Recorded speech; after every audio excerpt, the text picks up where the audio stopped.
Hey Raiders, Jako here with another Raid Shadow Legends video. So today we're going to go into the newest event they've just put out, which is a strange mix between our classic fusions and our fragment fusions. So let's take a look at that real quick. We can come into the portal, and here's the classic fusion portion of it. So to get the legendary here of Underpriest Brogni, we need 4 different epic champions. Now, to get those epic champions, instead of hunting for rare champions to fuse into the epic champions, as the normal fusion usually is, instead, these epics are gotten through fragment summons. So if we come in here and go all the way down, since I don't have any of them, here's Fenshi, Discard the Sigiled, Skim Frost the Consumed, and Mordecai here are fragment summons. So we've got to get all the fragments for them to summon them. Once we've gotten all the fragments from them, then we've got to get them up to 5-star, fully ascended, so that we can fuse Brogni here. So it's an interesting fusion of the two types of, well, fusions that we've had previously, and I was really excited when I first heard about it that maybe it would be something fun and entertaining, and instead I'm very disappointed in Plarium. It's a money grab. I know I should have expected it, but that's the only way that you can really look at it, is it's just a money grab. So we've got what? The fusion is 2 weeks and 2 days from now. This is a few days before this video will go live, so we're looking at, right about 2 weeks from when this goes live. But let's go ahead and look at the news at this event. So, pretty basic. A new challenge has arrived with a prize well worthy of your efforts. Underpriest Brogni, a brand new legendary dwarf, is available for fusion from April 13th to April 30th. To get him, you will need 4 epic champions: Fenshi, Discard the Sigiled, Skim Frost the Consumed, and Mordecai. Okay, so if you look through, you've got a list of the events and how many fragments you can get from each of them. So in the Summon Rush, which is always a do you have enough shards, or are you willing to pay enough to get enough shards to get them, we've got 15 for Skim Frost and 20 for Mordecai. Champion training events, dungeon diver events, artifact enhancement events, so on and so forth. 3 artifact enhancement events. That's a little heavy on the silver pocketbooks for people. Then we've got a champion chase tournament, again, shards and money. Another champion training, dragon, ice, fire, spider, and 2 classic arena takedowns. So they propose and tell you that each person can get up to 125 fragments in total for each epic champion if they can top the leaderboard. So I went through and did the math here. It's pretty simple, but the simple fact is that if you miss getting every shard you can on any event, any one of them, any event, any tournament in this whole fusion, you failed at the fusion. Pure and simple. The bonuses for being, first place in tournaments, that's not something that free-to-play players can count on in any way, shape, or form. Due to how the tournament systems work, you're tossed into a pool of X number of people, and if there's even a single whale in that pool, you're not going to come out on top. It's just not going to happen. They always are going to have more resources to get to the top than you are. It's how the tournament system works. So we can cut those out right now. If you're a free-to-play player, do not count on any of the first place fragments. So what does that leave you? That means that for Skim Frost the Consumed here, we have a total of 100 fragments even. For Mordecai, we have a total of 105 fragments. For Fenshi and Discard the Sigiled, it's the same, 105 fragments. Now, since all of these fragments are at least 15, all of these rewards are at least 15 fragments, that means that literally, if you miss even a single marker in a single event or tournament, you can no longer get Brogni. That really sucks. I've saved up a ton of resources and I'm going to try for it, but, I mean, look at my shards. I'm almost certain I can't get the shards for both a Summon Rush and a Champion Chase event. I mean, that's a lot of shards to try and pull off getting both of those. Additionally, I'm going to need champions for the champion training events, and look at those. Look at the number of shards, and you can kind of guess at where those points values are going to be. We're like at, what, 2,000, probably 4,000, 6,000, and then like 16,000, because that's the way the champion training events seem to go. The Skim Frost, the Consumed, and the Dungeon Diver event 2, that's probably at least 10,000. That's a ton of resources to get to those points. And that's not counting, you know, the Champion Chase event or the Summon Risks. And look at this. So, Summon Rush, Skim Frost, and Mordecai. That's 2 of our epics. Champion Chase, Skim Frost, and Mordecai. So, the likelihood that you're not going to get Skim Frost and Mordecai are huge. I mean, you're going to have to, Mordecai is the second on both of them. So if you want Mordecai, you have to max out your Summon Rush and your Champion Trace events. So you can practically write Mordecai off right from the beginning unless you've saved a ton of shards for this event. It's really sad, and it's really just a blatant money grab from Plarium. They could have made this viable for everyone just by increasing each of these rewards by 5. So, unfortunately, I'm going to try. Some of the epics are worth having around, so I'll be going for those. If I happen to luck into getting Brogni, I'll get Brogni. But since we're here, since we're looking at them, why don't we look at each of the champions? We'll do a brief aesthetic overview of each of them as well as look at their kits. So let's start with Fenshi here. Fenshi is from the new Shadow factions. He's got a really nice aesthetic to him. 2, you know, kind of flaming-ish katanas here. His armor is actually really good. I mean, it's a little run down, so maybe he's a Ronin, but I mean, the whole aesthetic look of the Shadowkin very much seems to be more of a mix of the Asian cultures and demonic influences, so Oni, things like that, Kami, Oni, mythical spirit world sort of thing. So the rundown look is actually really good. We've got a nice braided belt here. You typically find these on like the gateways to temples and things like that hanging from them. They're a good luck token, so he's got that going for him, which is really cool.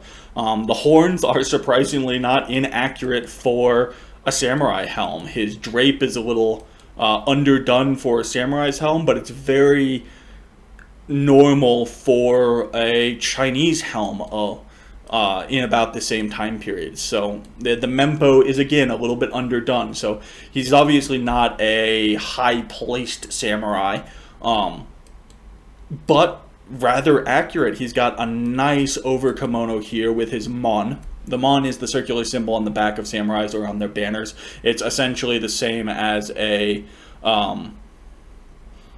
heraldry, as the what's on the front of a knight's shield. I'm losing the word for it, which is hysterical. Anyways, it identifies what clan they're from and who they are. So a very nice mon of a white tiger. Very pretty. Overall, I'm going to give Fenshi an aesthetic rating of 5 gourds. He's really nicely put together. I do like this character.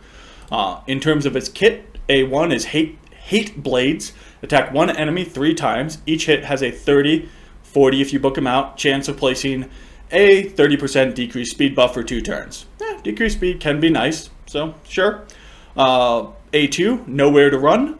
Attacks one enemy 3 times. Each hit has a 50, 60, 75% chance of decreasing the target's turn meter by 15%. Really? Allure has a better one of these on her A1. Come on. It's on a 2-turn cooldown, so at least it's viable in that regard. But still, Allure has a better one on her A1. Why can't we just bump this up and make it viable in the same regard? That would make him great for Fire Knights. I mean, he's already decent for Fire Knights. And then finally, his A3, Killer's Bile. Attacks one enemy 2 times. Each hit places a 5% poison debuff on the target for 3 turns. will ignore 10% of the target's debuff for each poison debuff. Ugh. Let's try that again. Learn to read, Jako. Will ignore 10% of the target's defense for each poison debuff on the target. So, likely 2. So you're ignoring 20% of the target's defense, which isn't a huge amount. If you pair him with other poisoners, this might hit really hard. But he's a single target damage dealer. That's on a 3-turn cooldown if you book him out. He's a single target damage dealer. Pretty decent if you don't have, someone with some turn meter control on for Fire Knights. He's got a lot of multi-hitters, so he's actually pretty good for Fire Knights in honesty. If you're working with an Armiger and you get him, he's probably an upgrade. However, this A3 is, it doesn't jive, and his other things don't work for Clan Boss, which is where this A3 would really nicely jive. So, kind of a mixed kit there, but still viable champion. He's got absolutely abhorrent defense, which means he's going to be really hard to keep alive. He's got decent speed, okay, and, it's showing him at level 50. How weird. That's probably the reason it's abhorrent defense. Let's go to the index and see if we can find him there and see what his level 60 stacks are. So, Fenshi. There we go. Still, abhorrent defense, not great HP, kind of in the middle where you expect attacks, but decent speed. So, there you go. There is Fenshi. Next up, we've got Mordecai, who is Sacred Order. Up we go, Sacred Order, new Mordecai. There he is, the Burnt Monk.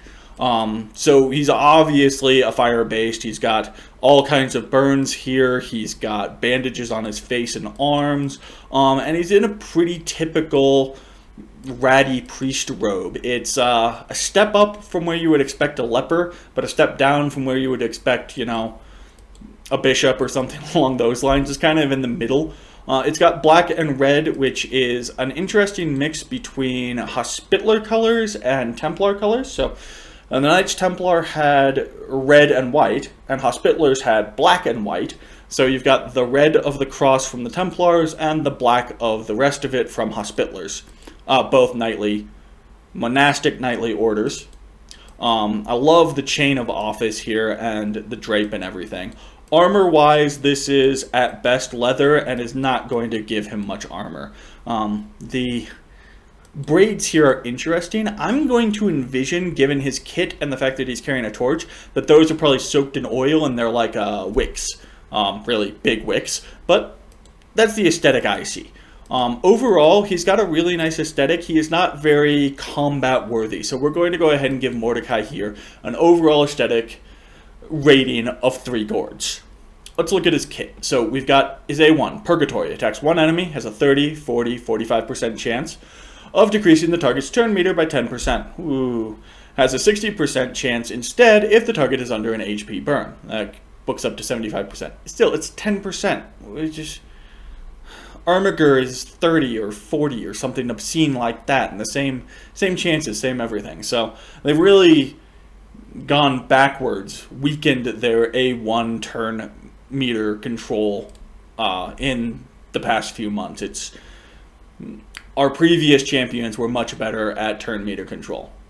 A2, Time's Undoing, has a 75, 100%, if you book him, chance of decreasing the turn meters of all enemies by 15%, and fills the turn meter of all allies for 15%. So this is your pretty basic turn meter control that you see on like Diabolist, though she has it in 2 abilities, or High Katoon. So it's decent. It doesn't do any damage, sadly, so it's just a turn meter control. But it's something. So, and it's on a 3-turn cooldown, so it's got a little bit of that turn meter manipulation that you're looking for. Here's his good one, though. Has a 100% chance of placing an HP burn debuff on all enemies for 2 turns. Places a 50% increased attack ally on all allies for 3 turns. 2 turns on the HP burn, 3 turns on the increase attack buff, and it's on a 4-turn cooldown if you book him out. So if you don't have an HP burn character for spiders and you're struggling with spiders, this is going to be a good way to go, especially since if you have the shards, big point there, if you have the shards, you can go ahead and get Mordecai without too much trouble. I mean, that 40 shards, right, that are 40 fragments for him are in those 2 shard summoning events. So pretty good. He's got an aura here of increased ally accuracy in all battles by 40. Meh. I wouldn't put him as my aura lead if I had anything better. But I might try and push for him just because I don't have an AoE HP burn character. So for me, he could be really useful in that regards. Next up, I believe it's Bannerlords for... Oh, is that him? Yep, Giscard the Sickle. Here we are. He loads up. He's got very typical plate armor here. He's got a large tower shield, very reminiscent of a Roman schooner, which is, you know, a rectangular curved shield. They're very good for shield walls, but they're very heavy. The fact that he's got essentially a 2-handed axe with the addition of a warhammer head on the back of it means that he has no idea what he's doing with his weapon side of things when he's using his shield, because he's just not physically going to be able to use that one-handed. It's going to be way too heavy, way too unwieldy. Otherwise, pretty decent armor. A little bit on the jousting side of things. He's got this defense here, which would be jousting armor, to protect essentially that armpit from getting caught. The piece here is another piece of jousting to protect the side of the face from any splinters or things like that. They're in the wrong places, realistically. This should be on his lance arm, not his shield arm. Then this would be in the correct place, but his helm is so closed that he probably doesn't need this. It's probably just going to get in his way.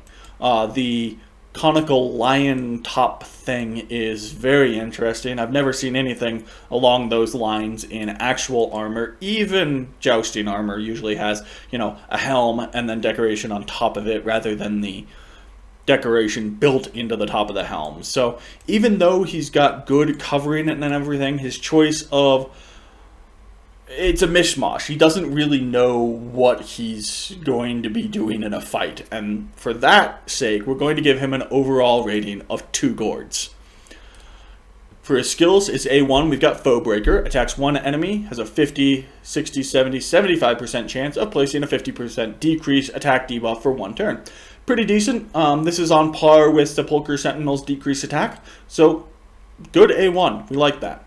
A2, Lion's Roar, attacks all enemies, has a 50% chance, 60, 70, 75, of placing a provoke debuff for 1 turn.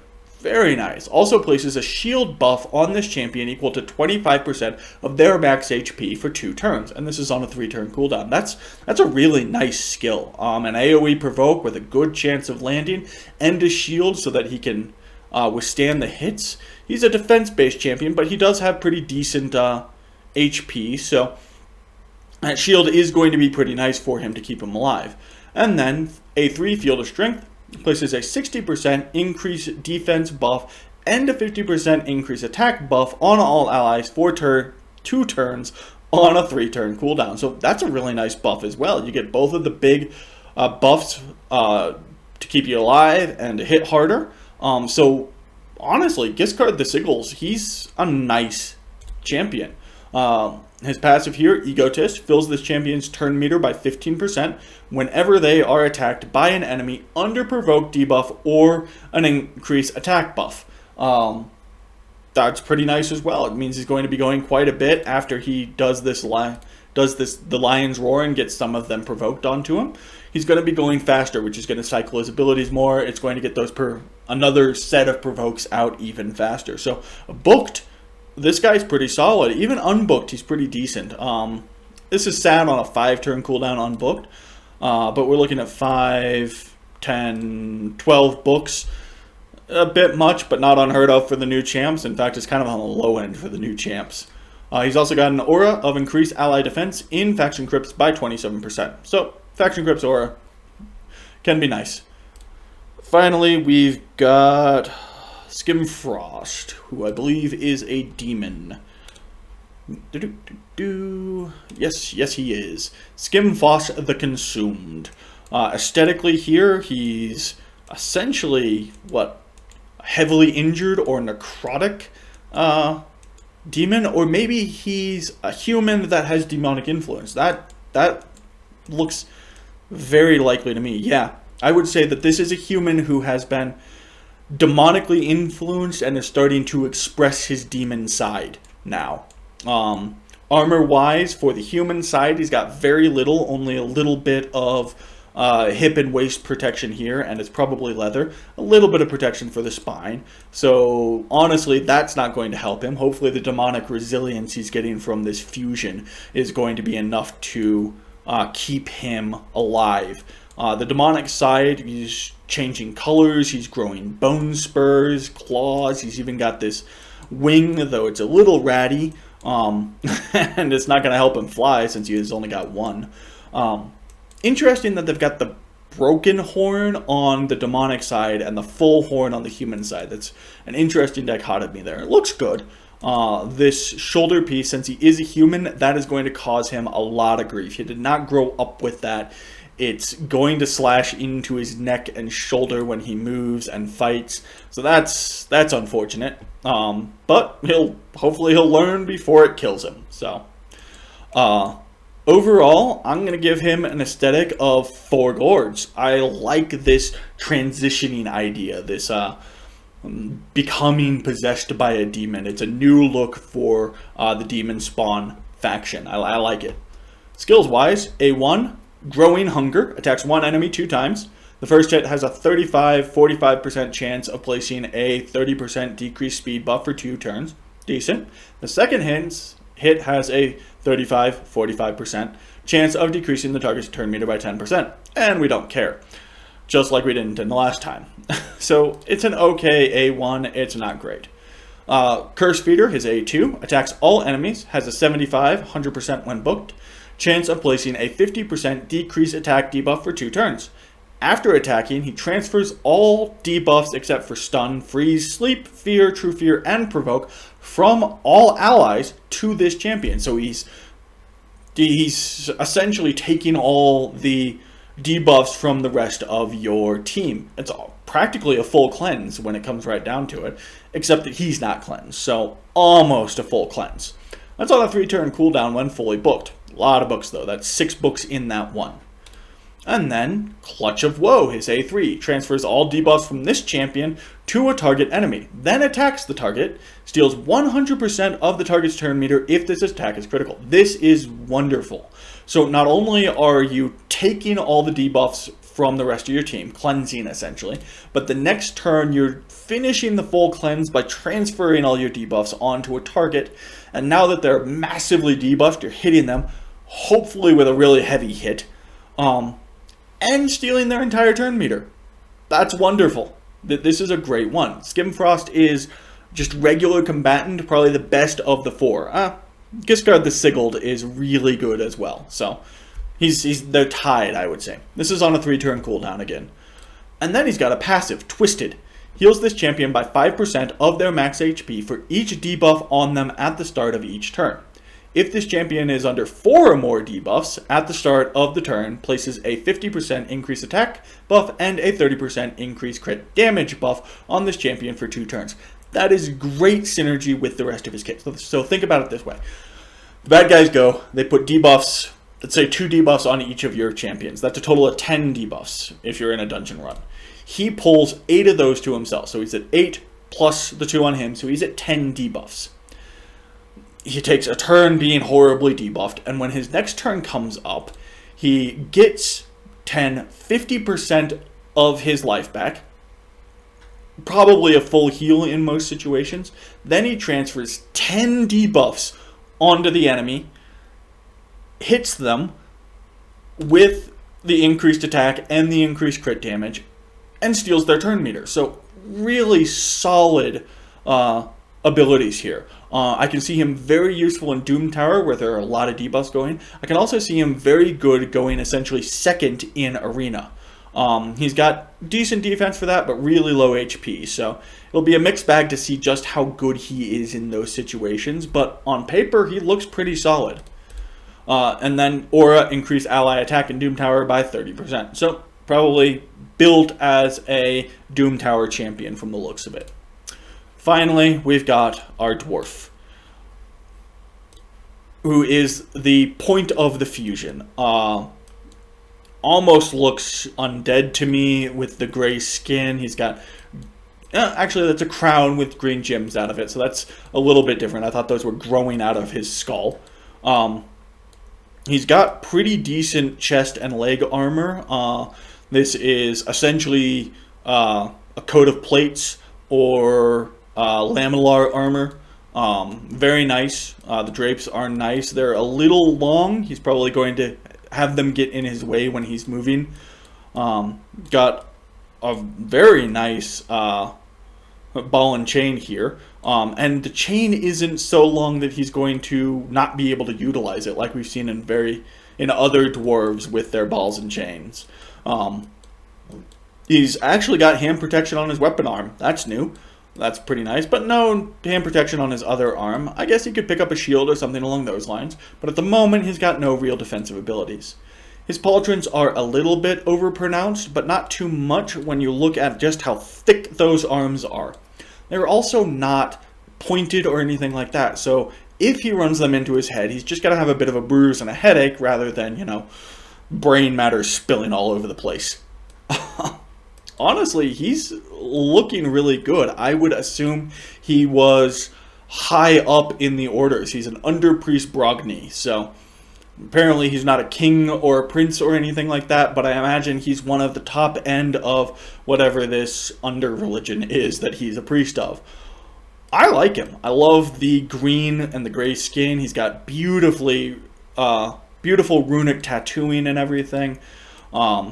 He's scary. He reminds me a little bit of a Klingon with the forehead ridges and everything. So I like Under Priest Brogni here. I'm going to go ahead and give him an aesthetic overview of 5 gourds. For his kit, let's see how he does there. A1, Deep Crystal Scourge. Attacks one enemy, has a 45, 55, 60% chance of placing an HP debuff for 2 turns. Nice. That's pretty decent. Cavern's Grasp. A2, attacks all enemies, has a 75, 85, 95, 100% chance of removing one random buff from all enemies. Also has a 100% chance when booked of removing one random debuff from all allies. Nice. Increases the value of shield buffs on all allies by 30% of the damage he inflicts here. So if he hits really hard, and this is based on attack, which is a little sad, especially since his attack is way low, so it's not likely going to hit very hard, but you get an increase to shields. And Resilient Glow is where that adds in. So, Resilient Glow, A3. Let's see. Cavern's Grasp is on a 3-turn cooldown. Resilient Glow places a block debuffs buff and a 50% increase attack buff on all allies for 2 turns. That's wonderful. It's on a 3-turn cooldown, block debuffs for 2 out of every 3 turns. That's amazing in and of itself. And you get the increase in attack, plus we get the next thing. Also places a shield buff on all allies for 2 turns equal to 30% of this champion's max HP. The shield buff cannot be removed. So, he starts with this. He blocks debuffs on everybody in the group and gives them a buff and gives them a really nice shield, especially if you build him with a lot of HP. And he's starting at 23k HP already, so that is the way to go. This is on a 3-turn cooldown, so only 1 turn out of every 3 do you not have a shield, do you not have block debuffs, do you not have the increased attack. That's wonderful. And then he removes some debuffs and buffs from the enemies and increases that I can read and increases that shield. That's wonderful. Just those 3 alone makes this guy a very powerful ally. If you mix him with another shield champion like Miscreated Monster or Draconis, he's gonna be an absolute beast. Those shields are gonna be massive. So his passive, Readout. Whenever an ally under a shield buff is attacked, reflects 25% of the damage inflicted on the shield back at the attacker. Also heals that ally for 25% of the damage inflicted on the shield. It's a reflect, which means he's not taking that damage. So 1,000 damage comes into a shield, 250 of it doesn't hit the shield and gets reflected to the attacker. So he only takes 750 damage on the shield. Then 25% of that 750 heals whoever's under the shield. If there are multiple champions in the team with the skill, only one will activate. That is great. And the name is spot on. Redoubt is essentially a defensive formation. So what it's doing is it's bolstering your defense. It's negating some of the damage and healing some of the damage as well. It's wonderful. And with the other shield abilities there, very, very solid. Finally, he's got an aura of increased ally resist in Doom Towers by 60%. Very nice. So definitely a heavy shield champ. Should be paired up with another heavy shield champ, and your shields are gonna be massive and immortal. It's gonna be wonderful. Maybe not completely immortal. So he's a really good champion, which makes the fact that the event is so damn difficult for free-to-play players really sad. I would love this guy. Oh, and real quick, how are his books? Because I didn't look at that. We're looking at 5 books, 10 books, 12 books. 12 books on a legendary. That's a bit painful, but Iron Brago was more at like 15, and I did that. So,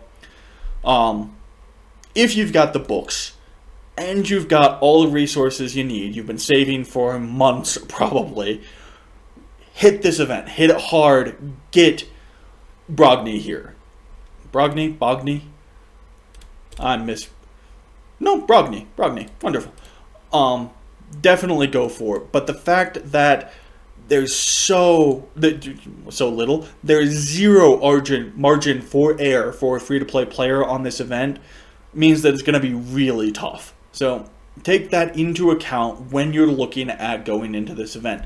Know that a single slip-up is going to mean failure, which means you might have wasted your resources if you don't want any of the epics.